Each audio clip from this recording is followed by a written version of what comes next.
sae-saena jalmi, sahebat-hebatna jalmi, upami teu manunggal sareng Gusti, tetep mung sakadar jalmi. Namung upami manunggal sareng Gusti, ieu sanes jalmi biasa. Tapi jalmi anu mintonkeun ciciren sareng Gusti. Nah kumaha prak-prakan manunggal sareng Gusti teh? Nah urang teh janten Gusti gitu. Atanapi kumaha? Jalmi anu tebih sareng Gusti mung terang ka Gusti. Tapi jalmi anu wanoh ka Gusti sanes mung terang wanoh. Sampurasun pamiarsa anu dipiasih ku Pangeran, pribados ngaraos bagja tiasa nepangan para wargi sadayana. Pamugi urang sadayana aya dina ginanjar kawilujengan. Pamiarsa kepangan dina danget ieu sejak ngagunemkeun perkawis kasamanunggalan. Pamiarsa ilaharna umumna manusa teh ngawengku 3 perkawis. Anu kahiji nyaeta raga, anu kadua nyaeta jiwa atanapi emutan, anu katilu nyaeta ruh. Namung kanggo anu percanten ka Gusti mah aya deui. Tah ayeuna urang ngagunemkeun perkawis eta. Namung sake acana mangga urang sami-sami ngabadungan kidung pujian anu bade midang. Wilujeng ngabandungan.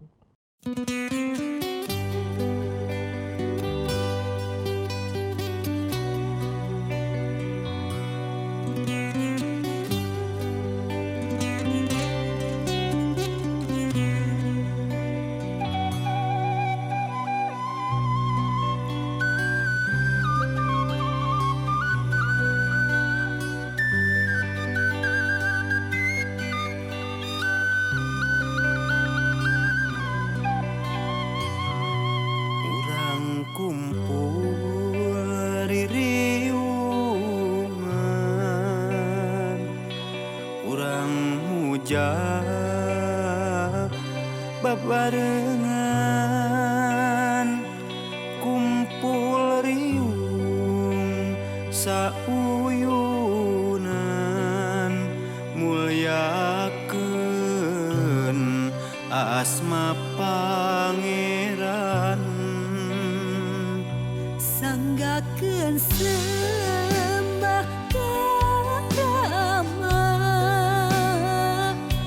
sanggakeun sembah ka Putra Roh Suci oge paruja ku urang sadaya. Haleluya haleluya kanggo Rama.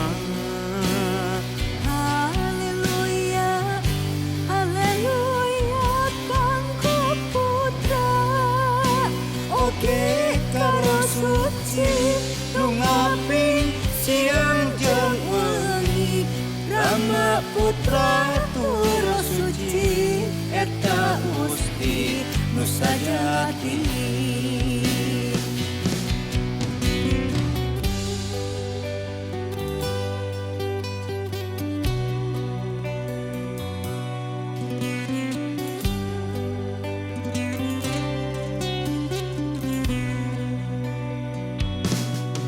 urang kumpul ririungan, urang muja bebarengan, kumpul riung sauyunan, mulyakeun asma Pangeran. Sanggakeun sembah ka Rama, sanggakeun sembah ka Putra Roh Suci oge paruja ku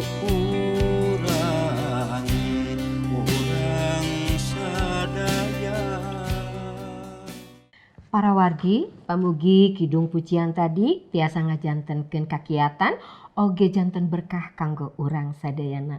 Hayu urang tepangan narasumber urang. Aturan wilujeng sumping Kang Adang. Sami-sami oge hatur Neng nuhun. Vera. Nuhun, Ibu. Ieu rupina ayeuna teh gunem catur urang rada abot. Nah, untah. Tah, ayeuna bade taroskeun kumaha tah. Mohon ya teh, kita penasaran ya teh kan. Mohon mangga. Pami naon sih nu dimaksud manunggal sareng Gusti gitu. Manusa anu manunggal sareng Gusti teh sapertos kumaha? Mohon. Naon maksudna? Tadi di jejeran ku ibu sumarios perkawis manusa ngawengku tilu Leres. hal. Janten dina keyakinan urang aya nambih Oh. sah siji hal deui tah ieu. Kajabi tilu hal tadi jami-jami nu dilebet Gusti Yesus kedah oge manunggal sareng Gusti.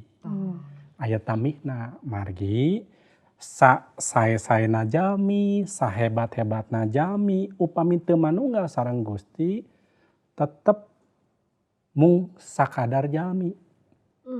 Namung upami manunggal sareng Gusti ieu sanes jami biasa, tapi jalmi anu mintonkeun ciciren sareng Gusti.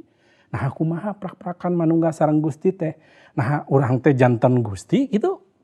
Atanapi kumaha?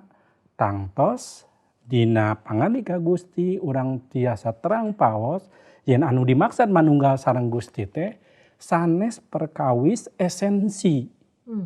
Esensi teh upami manusa manunggal sareng Gusti hartosna manusa oge janten Gusti henteu.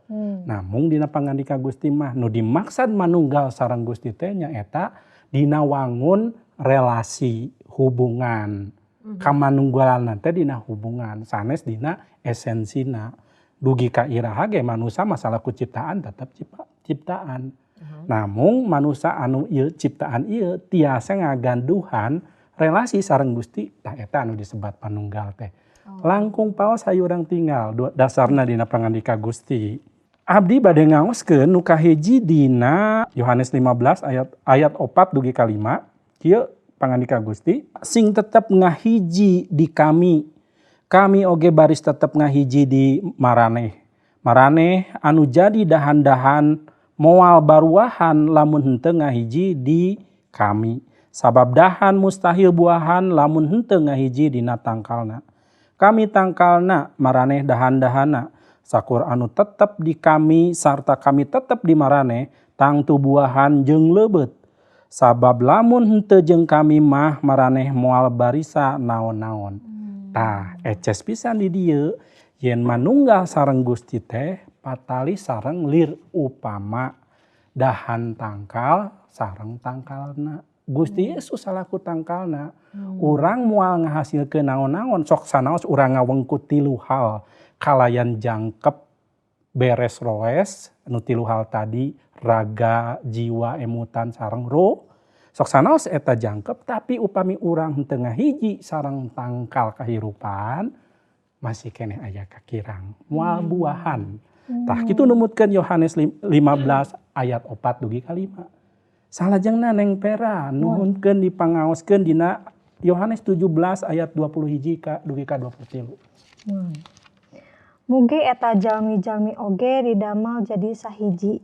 Ama mugi maranehna oge dikersakeun ngahiji ka urang. Sapertos ama ngahiji ka abdi.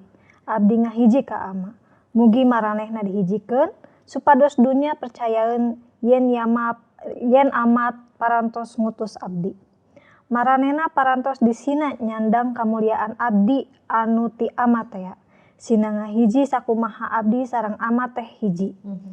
Abdi ngahiji di maranehna, ama ngahiji di abdi.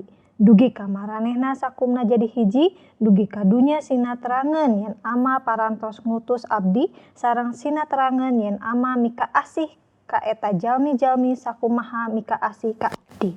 Tah ngalangkungan pangandika Gusti ieu dipintonkeun naon maksud manunggal sareng Gusti? Manunggal sareng Gusti lir ibarat Gusti Yesus relasina sareng Rama di sawarga. Nyaeta relasi anu patali sareng kaasih. Satujuan sareng sakahoyong. Janten sanes patali sareng urang janten Gusti Allah.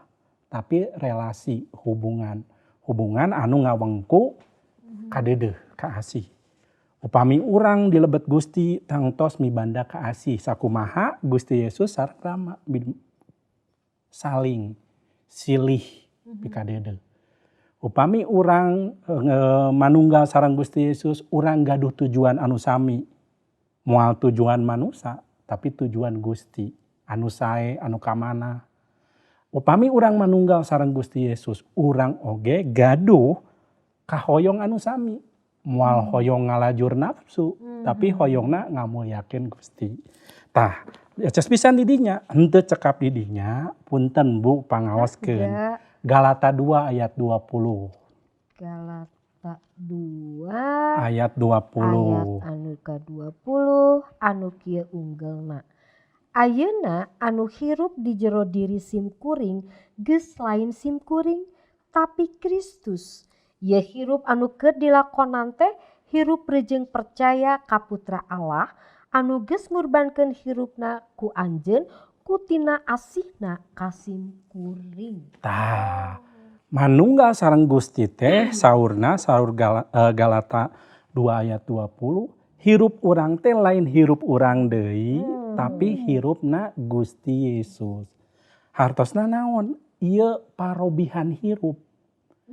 Seueur jalmi anu penting mah jalmi bener we, jalmi hade we, teu kudu soal iman sareng rohani mah eta mah urusan engke, eta ge cekap.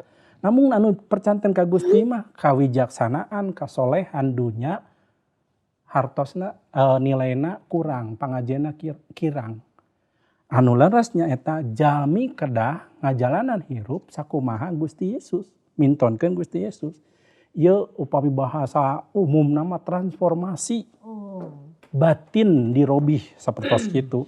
Nya kitu oge dina 2 Petrus 1 ayat 4 disangemkeun di dinya sakur jalmi aya bageanana dina kahirupan sasarengan jeung Gusti Yesus.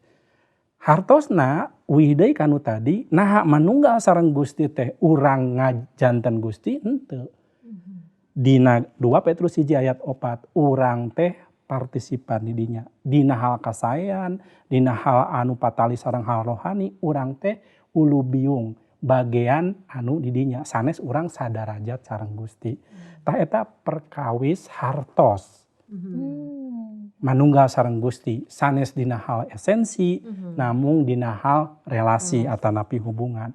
Naon hartosna upami kitu kangge urang sadaya? Janten nu dimaksad relasi teh nyaeta persekutuan.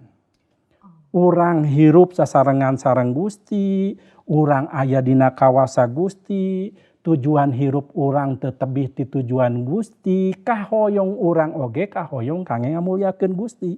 Persekutuan sanes urang ngalebur. Urang henteu janten jalmi deui, urang tetep jalmi, namung jalmi anu dikawasaan ku Gusti. Malihan dina 1 Korinta 6 ayat 17 mah disangemkeun dipimpin ku Gusti. Hirup urang sanes dipimpin ku raga urang, kahoyong raga, sanes dipimpin ku emutan urang, ku jiwa urang, sanes oge dipimpin ku roh atanapi ruh urang salaku manusia, tapi dipimpin ku Gusti. Kaayaan urang sifatna teh hubungan, kasatuan, kasatunggalan sareng Gusti dina wujud hubungan. Eta artosna. Anu pamungkas sakumaha disangemkeun Galata 2:20 tadi sing sakali deui lah. Mangga. Ayeuna anu hirup di jero diri simkuring geus lain simkuring tapi Kristus. Ye hirup anu keur dilakonan teh hirup reujeng percaya ka Putra Allah anu geus ngorbankeun hirupna ku anjeun kutina asihna ka simkuring. Tah, abdi tadi nyangemkeun kedah mintonkeun Kristus. Supados mintonkeun kahirupan Kristus, di dieu nyarioskeun gumantung sapinuhna ka Gusti. Hartosna manunggal sareng Gusti teh nyaeta gumantung sapinuhna ka Gusti. Kumaha urang tiasa mintonkeun perwatekna Gusti Yesus, kawijaksanaan Gusti Yesus, kaasih kadeudeuhna Gusti Yesus. upami urang teu gumantung ka anjeunna. Jadi gumantung ka Gusti Yesus ieu cumarios atanapi hartosna urang teh manunggal sareng Gusti Yesus. Kadah wanoh atuh. Kedah wano. Tah kitu. Pras sapertos kumaha sih Pak? Manusa anu manunggal sareng Gusti gitu. Tah janten kumahanya ninggalna gampilna gitu nya. Manusa anu cicirena, manusa anu manunggal sareng Gusti Yesus teh naha gampil, naha sesah katangenna ku urang gitu. Anu kahiji dumasar kana Kajadian, kitab Kajadian 3 ayat 8. Didinya dicarioskeun yen Gusti teh mibanda waktos-waktos anu maneh kangge nepangan jalmi sareng ngaroris. Ngaroris ciciptaanana kalebet jalmi. Hartosna naon? Jalmi anu manunggal sareng Gusti Yesus nyaeta jalmi anu raket sareng Gusti. Hubunganna teh langsung. Sapertos mangsa manusa teu acan gubrag kana dosa, Gusti ngaroris taman nepangan jalmi dina pasosore saurna Kajadian 3 ayat 8. Mangsa Gusti ngaroris eta taman, manusa nguping Gusti. Rupina kecap ngaroris hartosna ieu teh padamelan anu rutin dipidamel, anu tangtos dipidamel. Hartosna teu aya panghalang, teu aya anu nutupan. Kangge hubungan antawis manusia sareng Gusti. Nah jalmi anu kitu nyaeta jalmi nu manunggal sareng Gusti. Sakumaha prak mimiti manusia diciptakeun ku Gusti teh. Malihan dina Wahyu punten pangaoskeun 21 ayat nu katilu. Aya sora tarik tina tahta uninga. Tempat Allah ayeuna geus ngahiji jeung manusa. Mantena rek sasarengan jeung maranehna. Maranehna bakal jadi umatna sarta mantena bakal jadi Allah maranehna.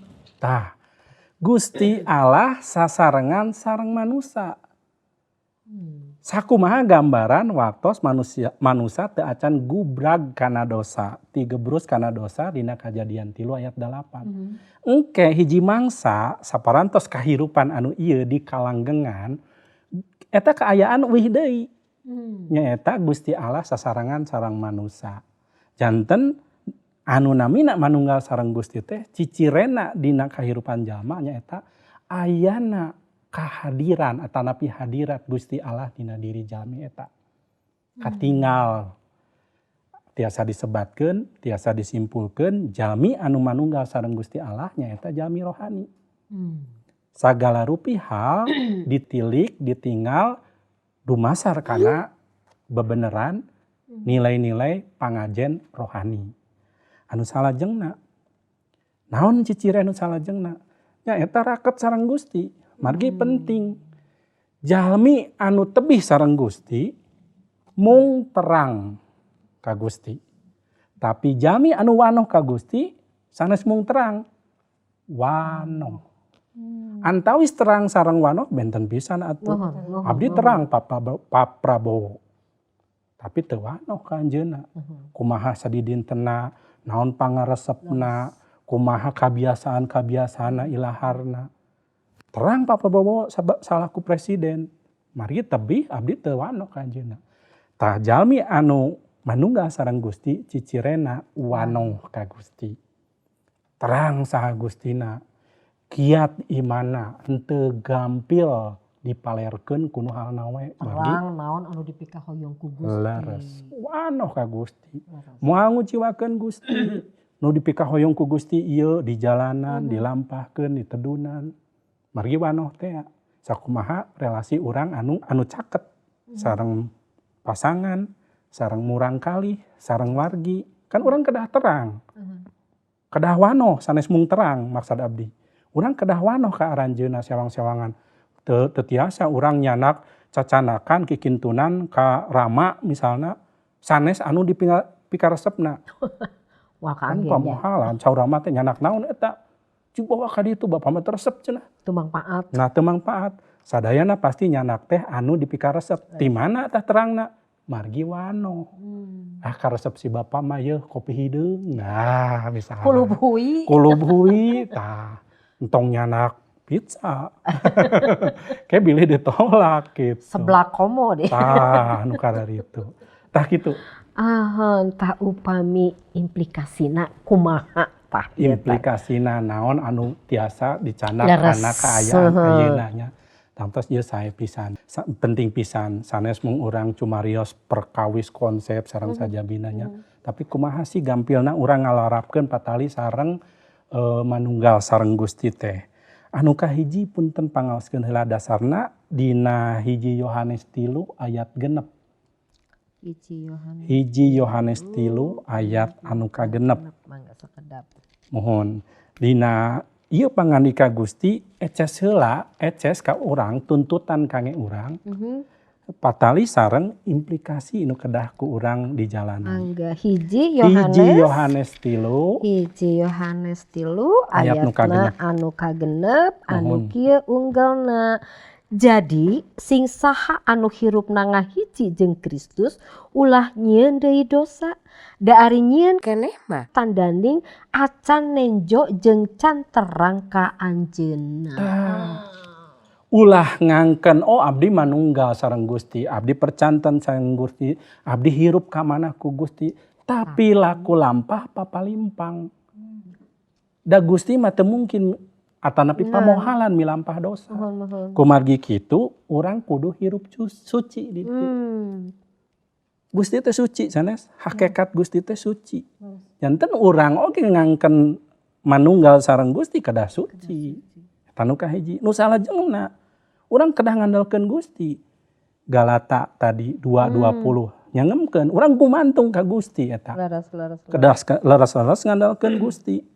Salajengna urang kedah mintonkeun karakter atanapi kapribadian Gusti Yesus.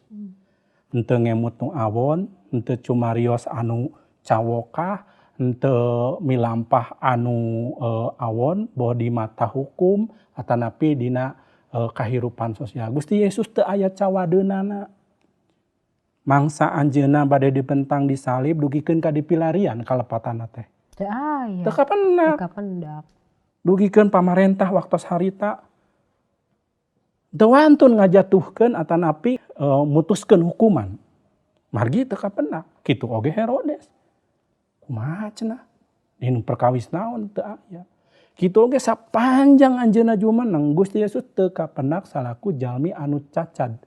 Boh moral, boh naon wae. Leres-leres jalmi sakumaha jalmi tapi jalmi anu benten. Sanes mung ngaweng ku tilu hal tapi anjeunna teh jalmi rohani. Henteu aya kalepatanana. Kitu tah. Salajengna oge kedah mintonkeun implikasina nyaeta Galata pasal nu kalima ayat 22 dugi ka 23. Cobi Galata 5 ayatna anu ka 22 dugi ka 23 anu kieu unggalna. Sabalikna anu hirupna dituyun ku Roh Allah mah sifatna teh nyaahan, galumbira, resep rapi, tentrem hate, sabar, hade kabatur, leuleuy, satia, handap asor, nahan nafsu.